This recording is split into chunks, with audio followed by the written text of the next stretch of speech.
సృష్టికర్త పనిలో నేను ఒక పాత్రను అనేక ఛానల్ని వీక్షిస్తున్న మీ అందరికీ మన ప్రభువును ప్రియ రక్షకుడైనటువంటి యేసుక్రీస్తు పేరట నా శుభాభివందనాలండి. సో నిజంగా మీతో ఈ రీతిగా మాట్లాడడం, నాకు తెలిసిన విషయాల్ని దేవుడు నాకు నేర్పిస్తున్న విషయాల్ని మీతో పంచుకోవడం నాకు ఎంతగానో సంతోషంగా ఉంది.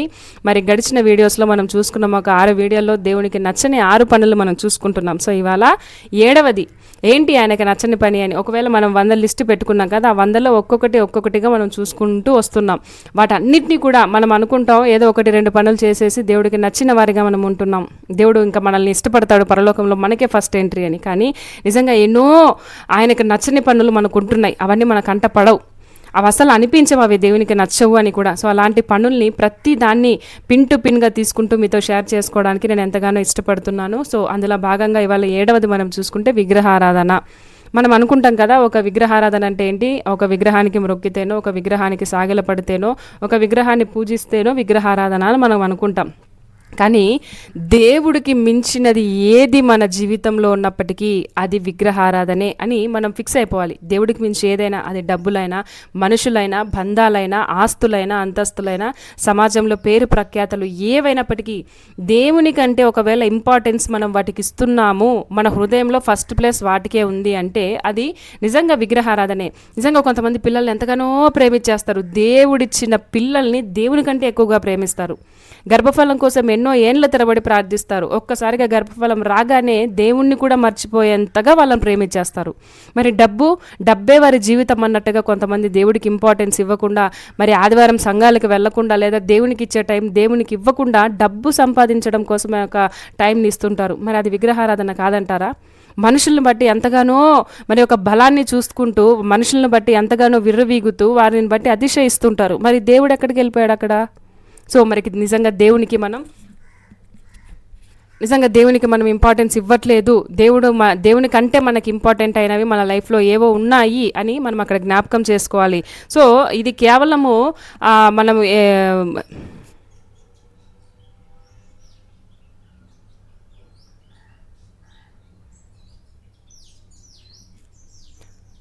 విగ్రహారాధన అనేది కేవలం విగ్రహాల కోసం మాత్రమే ఒక మాట చెప్పబడలేదు. కానీ దేవుని కంటే ఎక్కువగా దేనిని మన లైఫ్లో మనం ప్రేమిస్తుంటామో, ఆయన కంటే ప్రియారిటీ వైజ్ చూసుకున్నప్పుడు దేవుడి కంటే కూడా ఏదైనా మనం పై స్థాయిలో పెట్టామంటే అది విగ్రహారాధనే. సో ఒక 2 ప్రేమికుల మధ్య చూడండి, వారి ఇరువురి మధ్య 3వ వ్యక్తి వస్తే అస్సలు ఏమాత్రం కూడా ఇటు అబ్బాయి కానీ ఇటు అమ్మాయి కానీ ఓర్చుకోలేరు. ఎందుకు?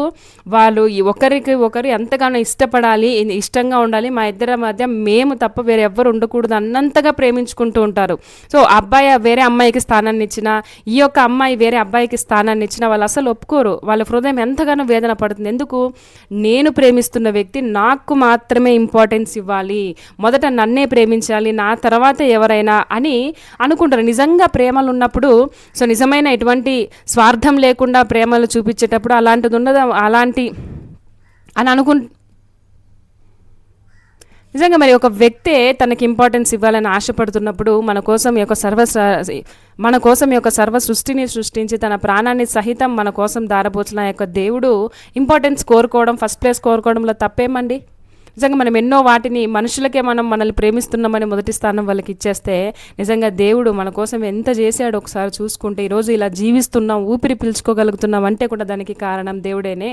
మరి అలాంటి దేవుడికి మనం స్థానం ఇవ్వకుండా వేటికో డబ్బుకి, మనుషులకి, మరి బంధాలకి, అనేకమైన వాటికి స్థానాన్ని ఇచ్చేస్తూ దేవుణ్ణి చివరాకరణ పెట్టేస్తే నిజంగా మరి మనం విగ్రహారాధన చేసినట్టు కాదంటారా? ఒకసారి మనం చూసుకుందాం, నిజంగా ఎక్కడ మనం దేవుడికి ఏ యొక్క విషయాల్లో విగ్రహారాధన అనేది చేస్తున్నాం. దేవునికి నచ్చని పని అది విగ్రహారాధన అంటే. ఆయనకు నచ్చనిది, ఆయన కంటే ఎక్కువగా దేన్ని ప్రేమిస్తామో అవన్నీ కూడా ఆయనకు నచ్చని పనులు. సో ఏదైతే మనం దేవుని కంటే ఎక్కువగా ఇంపార్టెన్స్ ఇస్తున్నామో ఇవన్నీ కూడా మన లైఫ్లో వేరొక దేవుడు, ఆయన ఏమంటున్నాడు, నేను తప్ప వేరొక దేవుడు మీకు ఉండరాదు అని అంటే, మనం మాత్రం అనేకమైన విషయాన్ని డబ్బు దేవుడుగా, మనుషులు దేవుడుగా, పిల్లలు దేవుడుగా, లేదా ఇంకా చాలా సమాజంలో ఒక ఆస్తులు, అంతస్తులు, పేరు ప్రఖ్యాతులు, ఒక మంచి పొజిషన్, వీటన్నిటినీ వేరొక దేవుళ్ళుగా మనం పెట్టుకుంటున్నాం. దేవుడేమో నేను తప్ప వేరొక దేవుడు ఉండరాదంటే మనం మాత్రం నిజంగా ఇవన్నీ దేవుళ్ళు కాదులే అనుకుంటూనే వాటన్నిటికీ ప్రయారిటీ ఇచ్చేస్తున్నాం. దేవుడు నచ్చని పని, పని, ఆయనకు మెచ్చని పని దేవుని కంటే ఎక్కువగా దేన్నైనా ప్రేమించడం. ఆయన రోషము కలిగిన దేవుడని నేను అని చెప్పి నిర్గమకాండం 34:19 ఉంటుంది. సో మనుషులకే మనకంటే ఎక్కువగా వేరే వాళ్ళని ప్రేమిస్తున్నప్పుడు అంత రోషం వచ్చేస్తే దేవుడు కదండి. నిజంగా మరి అలాగని ఆయన ఎవరిని ప్రేమించద్దంటాడా అంటే, నిన్ను వల్ల నీ పొరుగు వారిని కూడా ప్రేమించు అంటాడు. అంత ప్రేమమయుడు. కానీ మొదట నాకు స్థానం ఇవ్వాలి, మొదట నన్ను ప్రేమించాలి అని ఆయన కోరుకోవడంలో నిజంగా ఏమాత్రం తప్పు లేదు. ఆయన ఎంతగానో మనల్ని ప్రేమించాడు, మన కోసం ప్రాణం పెట్టాడు, ఎంతో చేశాడు, సర్వాన్ని మన కొరకు చేసి ఆయన మన కోసం చేసింది 100% అయితే ఆయన మన నుంచి ఎక్స్పెక్ట్ చేస్తున్నది 1%. నిజంగా ఈ యొక్క క్యాల్కులేషన్ వేసుకున్నప్పుడు ఆయన ఎంతో మన కోసం చేశాడు. ఏ మనిషి భూమి మీద ఎంతగా ప్రేమిస్తున్నానని చెప్తున్న ఏ వ్యక్తి చేయనంత గొప్ప త్యాగాలను ఆయన మన కోసం చేసేసి మనల్ని ఆయన అడుగుతున్నది 1%. నేను తప్ప వేరొక దేవుడు మీకు ఉండకూడదు, ఫస్ట్ ఇంపార్టెన్స్ నాకే ఇవ్వాలి, నేనే మీ ప్రియారిటీగా ఉండాలి అని నేను ఇష్టపడుతున్నాడు. అందులో తప్పేముంది?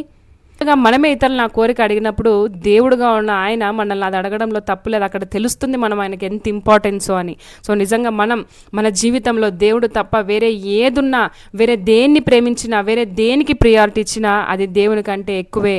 అది మరొక దేవుడే మన లైఫ్లో. సో మరొక దేవుడిగా ఏదుంది మన జీవితంలో? డబ్బా, మనుషుల, పిల్లల, బంధాల, ఏమున్నాయి? సో ఏవి ఉన్నప్పటికీ కూడా దేవుని కంటే ఎక్కువగా దేన్ని మనం ప్రేమించకూడదు. ప్రేమించాలి, but first priority we need to gives to God అనేది గుర్తుపెట్టుకుంటూ దేవుడికి నచ్చని యొక్క పనిని మన జీవితంలో చేయకుండా దేవుడు నచ్చే పనిగా, ఆయన మెచ్చే పనిగా మనం ఏం చేయాలంటే మొదటి స్థానం ఆయనకి ఇవ్వాలి అని మీకు మనవి చేస్తూ నా ఈ మాటలు ముగిస్తున్నానండి. సో థ్యాంక్ యూ అందరికీ. God bless you all.